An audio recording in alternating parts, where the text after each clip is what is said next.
Hello, good afternoon again, everyone. Thank you for joining me on this third and final webinar in the G Suite Professional Development track. I hope you enjoyed the rest of the sessions. If you've just come over from Ryan's session where he was looking at building a resource hub with G Suite.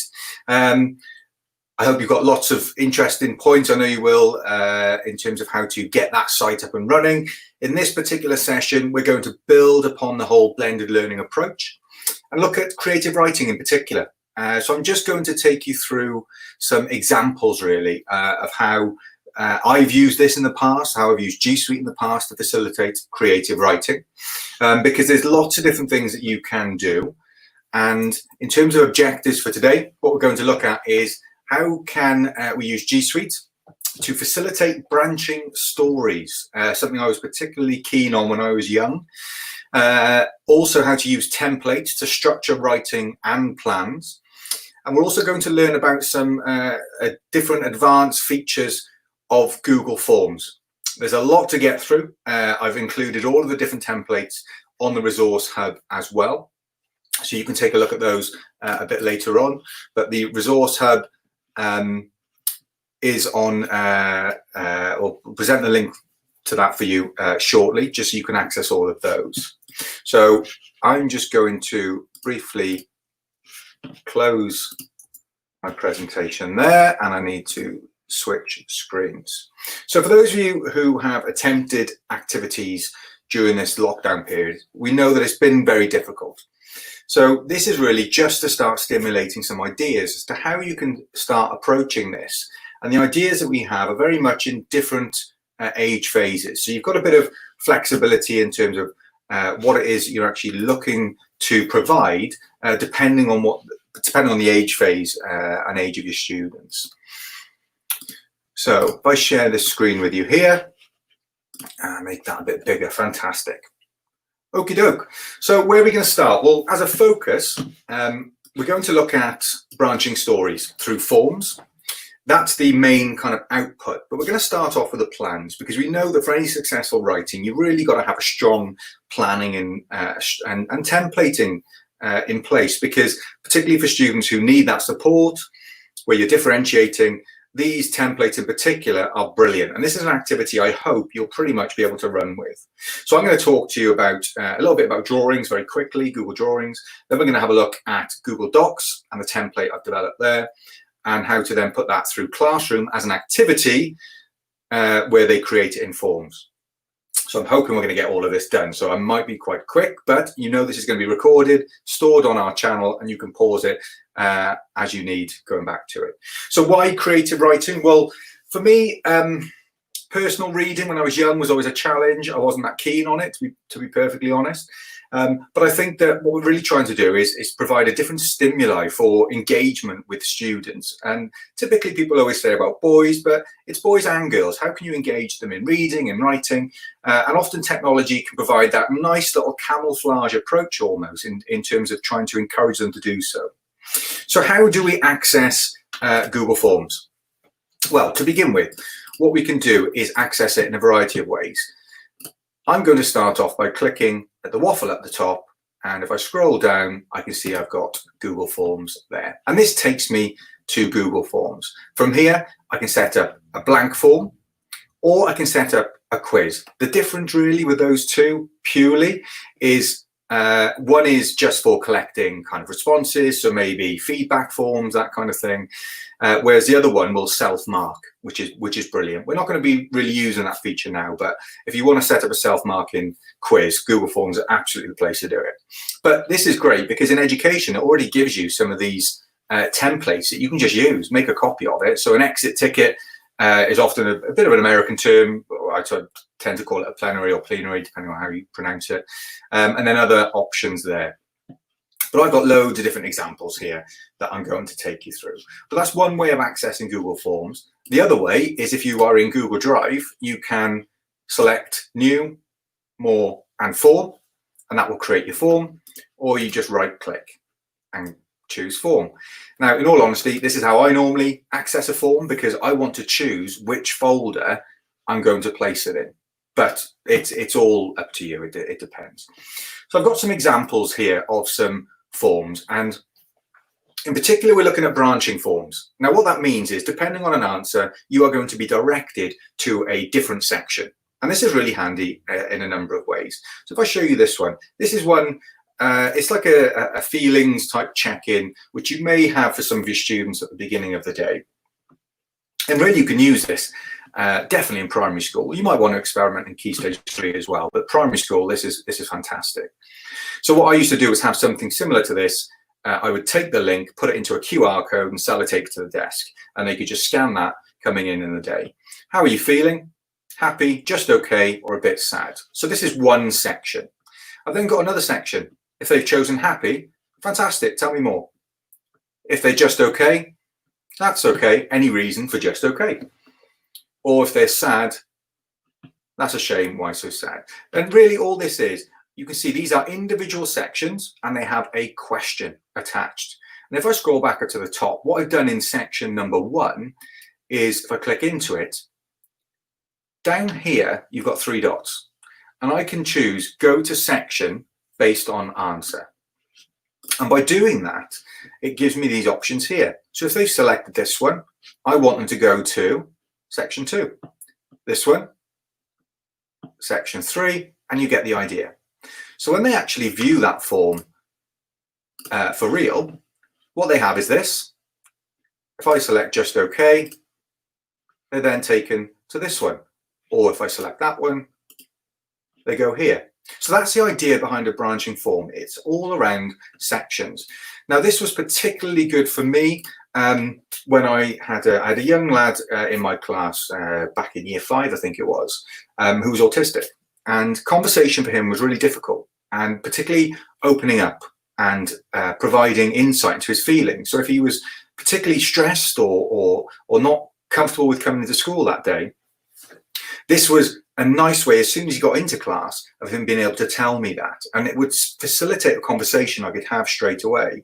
Similarly, he even used to complete this at home beforehand, so that I knew how he was feeling coming into the day, and I could adapt the classroom space, even where he entered the building, just to help manage those emotions. And the best thing about this is this all outputs into a spreadsheet. So what I can do is put those responses here into a spreadsheet, and that would then allow me to share the results with mum. So even in the day, at the end of day, I could discuss with her via that how he got on throughout the day. It was fantastic. So that's kind of like an entry level point one, if you will. The next one I want to show you is self-assessment.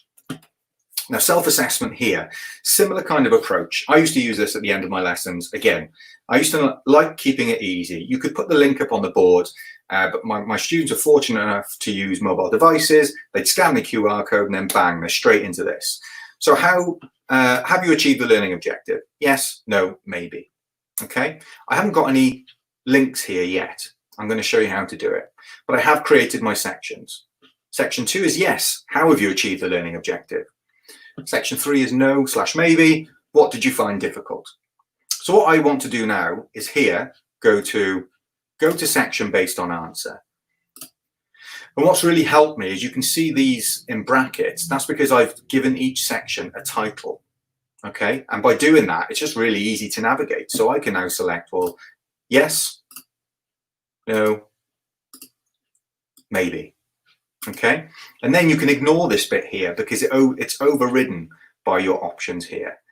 But at the end of this one, what I want it to do is go to submit form, and here that would automatically submit form as well.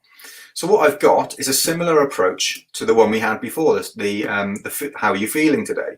You choose which answer you've got, and then that will take you through to the relevant section. Again, it's all output into a spreadsheet. I can filter out the responses to see particularly the students who perhaps found that lesson difficult, and I could adapt accordingly, perhaps by adding some extra resources or learning materials back onto Google Classroom so that they could start taking that back home, maybe doing a little bit extra with mum or dad, and just really continuing that learning cycle all the way around. Then we've got, how do we take this into lessons? Well, we've got a 2D shaped decision tree. And again, you can see we've got all the different sections set up. And I would ask the students, particularly in Key Stage 2, I did this with my Year 4s once, is to set up this and create their own shape decision tree, almost as a bit of an extension task. So if they'd finished their work, they could come and do this. And it was just consolidating that learning. Similarly, you could do this with lots of different other examples. You could go into history with kings and queens. You could look at geography and identifying different types of volcanoes or rivers and mountains, etc. So a branching form has huge appeal on a lot of different levels.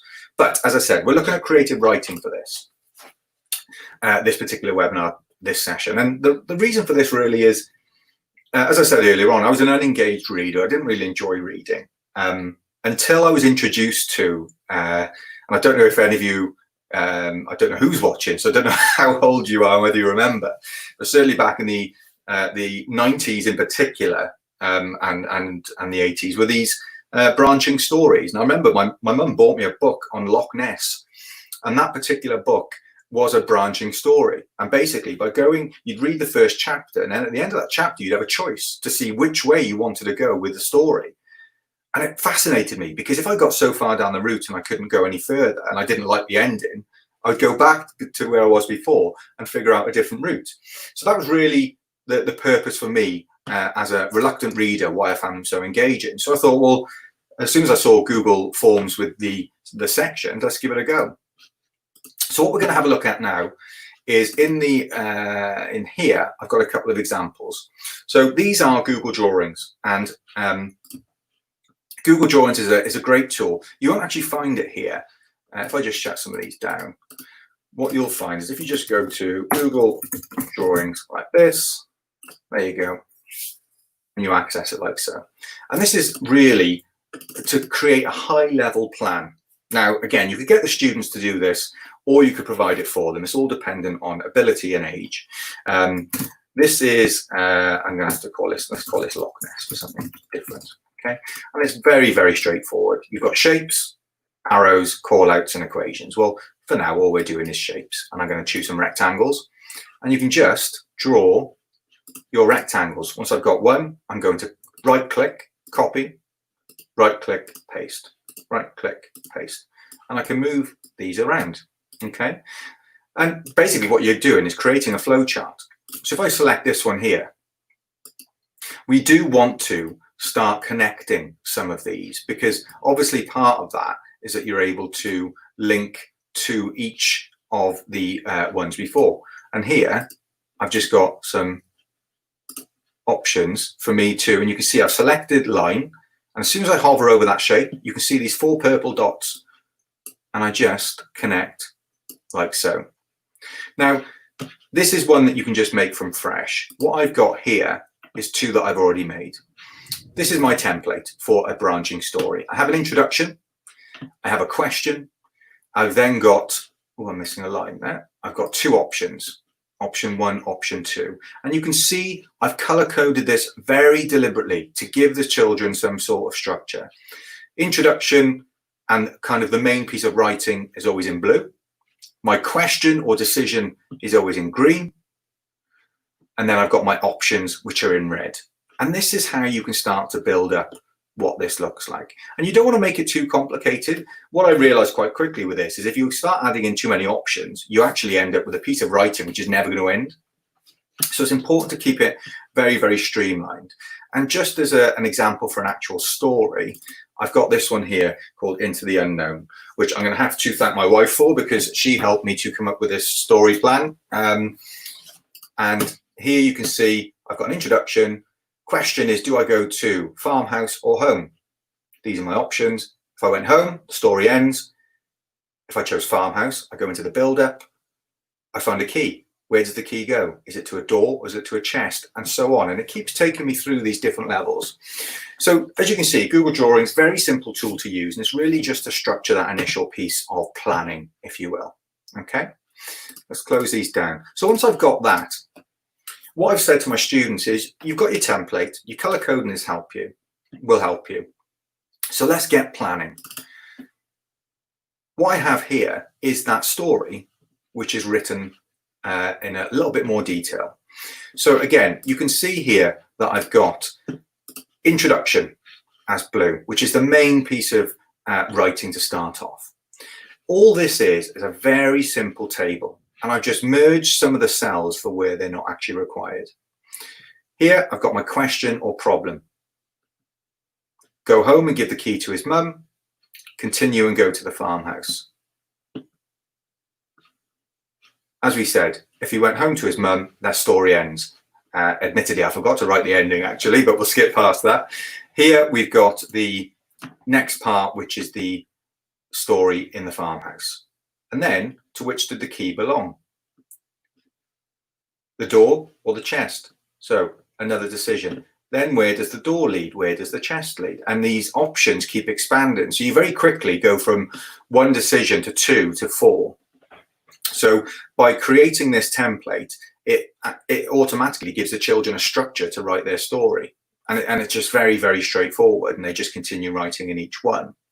So that's pretty much where I would stop that. And as I said, it's very easy to make. It's just making, if you look at the bottom level, essentially 5 columns with X number of rows. Okay, what I have here already, and this will be on the resource hub, is a template which you can just use. You can make a copy of that and pretty much just carry on. It's a bit easier to see actually in this format, because you can see that I've grayed out some of the boxes that actually the students wouldn't need to complete. So that's how it looks like from an initial high level plan into a more in-depth plan using Google Docs. But eventually what we're going to want to do is get to our Google form and make our branching story. Well, I've started to create this because it's something which will just give you a bit of an insight into what this looks like. So I will be flicking back and forth slightly between screens just to demonstrate. But as you can see, you should close that down. I've taken my introduction here and I've set up a section. And you can think of the sections are essentially all of the blue elements. Yeah. If you've got anything in blue, you know you're in that section. So back here, there's my introduction, and he has a choice to make. Go home and give the key to his mum, continue to the farmhouse. The great thing about Google Forms is you can easily add in your images from Google Drive. So that's all I've done. And I've chosen go to section based on answer. And I've chosen where to go. The most important thing I'd point out here is that this becomes a lot easier if you advise the students to build the sections first. And if you're getting into this kind of activity, I'd suggest that you're definitely going to be doing this with kind of would I go as low as year 4? Yes, we did, but we did that in class. If we're looking at a blended learning approach, I'd probably be relying a little bit more on the students being a bit older, a little bit more mature perhaps, and maybe even just a little bit more digitally competent. So, you know, year 5 upwards. And this is a primary school level story. However, you can take this into far more in-depth writing in terms of maturity for any age. And what you're also doing is developing digital competence skills at the same time, because they have to think about presentation, they have to think about audience, and they have to think about writing. So here I've created my sections. Section 2 is back home, which, as I said, I forgot to write the ending, or section 3 to the farmhouse. So let's start here. That's the rest of the writing from this element in the plan. And as I scroll down, we've got some choices. Put the key in the door or put the key in the chest. So they're my choices, but I know that first of all, I actually have to create the door section, and I have to create, what I haven't done yet is the chest section. So I need to add that in as well. And adding a section is really, really easy. Here, I've got my menu. If I select add section, first thing I'm going to do is choose the title. Now, ideally, I might want this. No, I'm happy with that there. That's fine. The chest. If I go back into my plan, this is the writing from that section there. Just copy. And what I'm actually doing is pasting it in the description. Okay, so I can now go back up to this one, go to the door, and now I can select, go to the chest. Okay, and you can see here I've already started what happens if they go through the door. Well, you're led into another 2 choices. So I've put those in, and these are just a multiple choice, so they can only choose one of those answers. But they're either going to go to the enchanted land or they're going to go to the hallway. So I need to create some more sections, one of which is the enchanted land. I'll just leave that there for a minute. And the other one is the hallway. Okay, let's go and get that text. Enchanted land. Paste that in there. Oh, wrong one. In there. Into the hallway. In there. Perfect. And now I just need to link it up. Where do I want it to go? There we go. Into the hallway. Into the hallway. And as I said, ignore these bits here because it actually overrides them by having these elements. It would be far more helpful if they were actually taken away, but perhaps that's some feedback we can give to Google. But you can see now what is happening is that I'm being led through this story. And it may be that, you know, this is actually an earlier part of the story. So because of the way I've started writing it, it's pushed it down. Well, all I have to do is make this move by selecting the 3 dots, select move section, and I'm going to put it there. So we know that the door leads to these 2 options. So the chest would lead to the next options. Okay, which would be a collection of mysterious objects or an ancient map. And what I've already done is I've added all of those activities, all of those pictures into my Google Drive so that I can just add them in there just to spice up the form a little bit. And you've got some built-in search tools for images as well, which is really, really helpful. So what we started from and what we've ended up with rather is we've got a very basic activity in terms of planning a story. And if you could imagine doing this in a book written, it would be a nightmare because you'd be going back and forth to all these pages and it just wouldn't work very well. Well, this is a lot cleaner, a lot easier, and you can facilitate this as an activity through Classroom itself. But how might I change it? Well, this is very much just as a kind of standalone activity. You could write part of the story on here. So again, a blended learning activity. You could write part of the story and ask the students to carry it on and allocate certain sections to them. You could ask the parents to, as part of that, if you watched the first webinar where we were taking images, go and take some images of mysterious places or objects and use them as part of the story. You could create a form and ask students to collaborate on the story in groups potentially. What I always used to do was create a shared Google Doc to start building up some of that vocabulary and getting them understanding how to create sentence openers and story openers, that kind of thing. You could set up a Google form, as I showed in the first webinar, and collect images from everyone and then provide a bank of images for all of the students to access for their story as well. They can share these with their peers for editing and proofreading. So there's so much that you can do with this that it really depends on, as I said, your age phase and kind of how you want to approach it. How would I facilitate this in Google Classroom? That's kind of where we're going to finish because, as I said, you'll have all of these resources to use. And you can just make copies of them, which is fine. So I'm just going to whip into Classroom quickly because I've got about 5 minutes-ish. I don't think we've had any questions as we've gone through, but feel free to ask them if you wish. So in Google Classroom, I'm going to go into my classroom earlier.